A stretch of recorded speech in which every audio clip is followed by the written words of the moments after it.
Hi guys! Welcome to my vlog. So nandito na naman tayo ngayon sa napakaganda at napaka-fresh ng mga paninda nilang gulay at saka prutas. So yan, fresh at mura.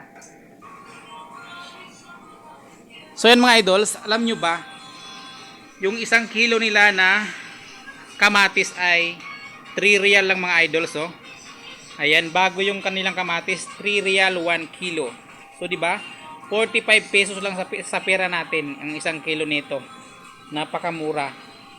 Tapos yung talong nila ay 5 yung kilo.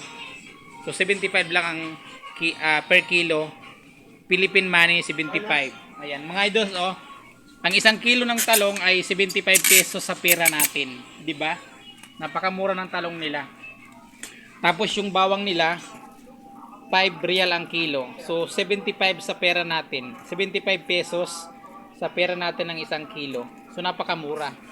So dito naman ay 4 real. So 60 pesos sa pera natin ng 1 kilo. Napakamura, 'di ba? Tapos ito naman ay 6 real. So 80 pesos, 75 pesos. 90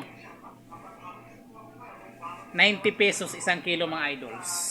Thank you for watching. Paki-follow at syempre paki-subscribe. Maraming salamat. So meron sila ditong mga